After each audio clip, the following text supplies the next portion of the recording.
ಉತ್ಸವದಲ್ಲಿ ನಿರ್ಮಿತಿ ಕೇಂದ್ರದ ಅಧಿಕಾರಿಯ ಮೇಲೆ ಹಲ್ಲೆ ಮಾಡಿರುವಂತಹ ಆರೋಪ ಕೇಳಿಬಂದಿದೆ. ಈ ಆರೋಪ ಕೇಳಿಬಂದಿರೋದು ನಟಿ ರಚಿತಾ ರಾಮ್ ಅವರ ಕಾರನ್ನ ಡ್ರೈವ್ ಮಾಡ್ಕೊಂಡು ಬಂದಂತಹ ವ್ಯಕ್ತಿಯ ಮೇಲೆ.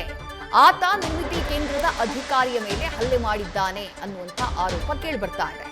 ಹಂಪಿ ಉತ್ಸವದ ಮುಖ್ಯ ವೇದಿಕೆಯ ಹಿಂಭಾಗದಲ್ಲಿ ನಡೆದಿರುವಂತಹ ಘಟನೆ ಇದು.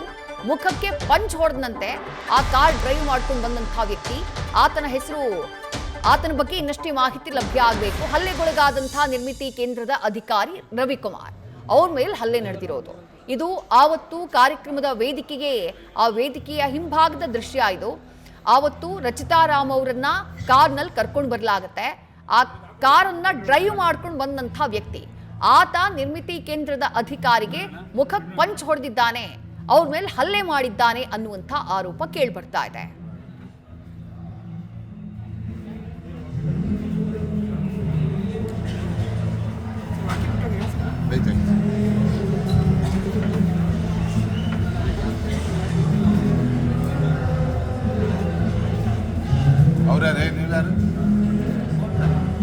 ಯಾರಪ್ಪ?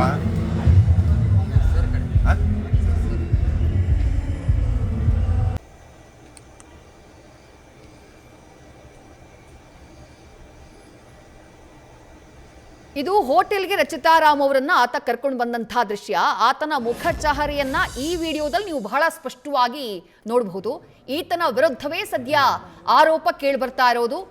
ರಚಿತಾ ರಾಮ್ ಅವರನ್ನ ಕರ್ಕೊಂಡು ಬಂದಂತಹ ವ್ಯಕ್ತಿ, ಕಾರ್ನಲ್ಲಿ ಡ್ರೈವ್ ಮಾಡ್ಕೊಂಡು ಕರ್ಕೊಂಡು ಬಂದಂತಹ ವ್ಯಕ್ತಿ, ಈತ ನಿರ್ಮಿತಿ ಕೇಂದ್ರದ ಅಧಿಕಾರಿಯ ಮೇಲೆ ಹಲ್ಲೆಯನ್ನ ಮಾಡಿದ್ದಾನೆ ಹಂಪಿ ಉತ್ಸವದ ವೇದಿಕೆಯ ಹಿಂಭಾಗದಲ್ಲಿ ಅನ್ನುವಂಥ ಆರೋಪ ಕೇಳಿಬರ್ತಾ ಇದೆ.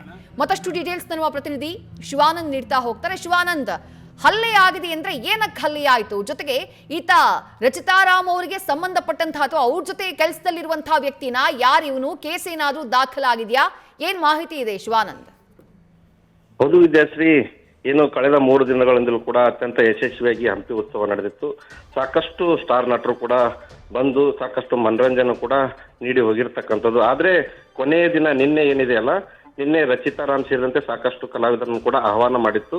ರಚಿತಾ ರಾಮ್ ಅವರು ಬಂದಂತ ಸಂದರ್ಭದಲ್ಲಿ ನಿನ್ನೆ ರಾತ್ರಿ ಏನು ಹಂಪಿಯ ಮುಖ್ಯ ವೇದಿಕೆ, MP ಪ್ರಕಾಶ್ ಮುಖ್ಯ ವೇದಿಕೆ ಏನಿದೆ, ಆ ಸ್ಟೇಜ್ನ ಹಿಂಭಾಗದಲ್ಲಿರ್ತಕ್ಕಂಥ ಏನ್ ಕಾರವಾರ ಏನಿದೆ, ಅವರು ಉಳಿದುಕೊಳ್ಳುವಂತಹ ಸ್ಥಳದಲ್ಲಿ ರಚಿತಾ ರಾಮ್ ಅವರು ಇರ್ತಾರೆ. ಆ ಸಂದರ್ಭದಲ್ಲಿ ಅಲ್ಲಿಯೇ ಏನು ಕೆಲಸ ಮಾಡ್ತಕ್ಕಂಥ ಕೆಲವೊಂದಿಷ್ಟು ಸಿಬ್ಬಂದಿಗಳು ರಚಿತಾ ರಾಮ್ ಅವರೊಂದಿಗೆ ಫೋಟೋ ತೆಗೆಸ್ಬೇಕಂತ ಹೇಳಿ ಒಂದು ಆಸೆಯನ್ನ ವ್ಯಕ್ತಪಡಿಸ್ತಾರೆ. ಅವಾಗ ಆ ಅಧಿಕಾರಿಗಳು ಕೂಡ ಒಂದ್ ಸ್ವಲ್ಪ ಫೋಟೋ ತೆಗೆಸ್ಕೊಳ್ಳಕ್ಕೆ ಅವಕಾಶ ಮಾಡಿಕೊಡಿ ಅಂತಂದೇಳಿ ಅವರಲ್ಲಿ ಮನವಿನ ಕೂಡ ಮಾಡ್ಕೊಳ್ತಾರೆ. ಅದಾದ ಸಂದರ್ಭದಲ್ಲಿ ಆಮೇಲೆ ತೆಗೆಸ್ಕೊಳ್ತೇವೆ ಅಂತ ಹೇಳಿದಂತ ಸಂದರ್ಭದಲ್ಲಿ ಅಲ್ಲಿಗೆ ವಿಚಾರ ಮುಗ್ದಿರ್ತವೆ. ಮತ್ತೆ ಅವರು ಫೋಟೋ ತೆಗೆಸ್ಕೊಳ್ಳೋಕೆ ಅವಕಾಶ ಕೊಡದಂತ ಸಂದರ್ಭದಲ್ಲಿ ಮತ್ತೆ ಹೋಗಿ ಅವರು ಮನವಿ ಮಾಡ್ಕೊಂಡಂತ ಸಂದರ್ಭದಲ್ಲಿ ಅವಾಗ ಏಕಾಏಕಿ ಬಂದಂತ ಆ ವ್ಯಕ್ತಿ ಏನಿದಾನಲ್ಲ, ಅವನು ನಿರ್ಮಿತಿ ಕೇಂದ್ರದ ಅಧಿಕಾರಿಯಾಗಿರ್ತಕ್ಕಂಥ ರವಿಕುಮಾರ್ ಅವರನ್ನೇ ಒಂದು ಪಂಚ್ ಮಾಡಿ ಈಗ ಮುಖಕ್ಕೆ ಹಲ್ಲೆ ಮಾಡಿರ್ತಕ್ಕಂತಹದ್ದು. ಈ ಘಟನೆ ಆದ ಬಳಿಕ ಸಾಕಷ್ಟು ಗೊಂದಲ ಅಲ್ಲಿ ವಾತಾವರಣ ನಿರ್ಮಾಣ ಆಗುತ್ತೆ. ಅಲ್ಲಿ ತತ್ಕ್ಷಣವೇ ಖುದ್ದು DC ಅವರೇ ಹೋಗಿ ಸಮಾಧಾನ ಪಡಿಸುವಂತ ಕೆಲಸನೂ ಮಾಡ್ತಾರೆ. ಈ ಘಟನೆ ಹಲ್ಲೆ ಆದ ಬಳಿಕ ಆ ವ್ಯಕ್ತಿ ಯಾರು ಏನು ಅಂತ ಹೇಳಿ ರಚಿತಾ ರಾಮ್ ಅವರನ್ನು ಕೂಡ ಸ್ಪಷ್ಟನೆ ಕೇಳಿದಂತ ಸಂದರ್ಭದಲ್ಲಿ ಆತ ಯಾರು ಅಂತ ಗೊತ್ತಿಲ್ಲ ಅನ್ನುವಂತ ಹಾರಿಕೆ ಉತ್ತರ ಕೂಡ ನೀಡಿರ್ತಕ್ಕಂತಹದ್ದು. ಇಲ್ಲಿ ಹೇಳೋ ಪ್ರಕಾರ ರಚಿತಾ ರಾಮ್ ಅವರ ಏನು ಆಪ್ತ ಸಹಾಯಕ ಅಂತಂದ್ರೆ ಈಗ ಮೂಲಗಳು ತಿಳಿಸ್ತಾ ಇರ್ತಕ್ಕಂತಹದ್ದು. ಇದುವರೆಗೂ ಕೂಡ ಯಾವುದೇ ಪ್ರಕರಣ ದಾಖಲಾಗಿಲ್ಲ. ಈ ರೀತಿಯ ಉತ್ಸವಗಳಿಗೆ ಸ್ಟಾರ್ ಕಲಾವಿದರು ಬಂದಂತ ಸಂದರ್ಭದಲ್ಲಿ ಈ ರೀತಿ ಅವಘಡ ನಡೆದರೆ ಹೇಗೆ ಅನ್ನುವಂತ ಪ್ರಶ್ನೆ, ಅಧಿಕಾರಿಗಳ ಮೇಲೆ ಈ ರೀತಿಯಾದ ಹಲ್ಲೆ ನಡೆದರೆ ಹೇಗೆ ಅನ್ನುವಂತ ಪ್ರಶ್ನೆ ಈಗ ಉದ್ಭವ ಆಗಿರ್ತಕ್ಕಂತಹದ್ದು ವಿದ್ಯಾಶ್ರೀ. ಥ್ಯಾಂಕ್ ಯು ಶಿವಾನಂದ್ ತಮ್ಮ ಡೀಟೇಲ್ಸ್ಗೆ.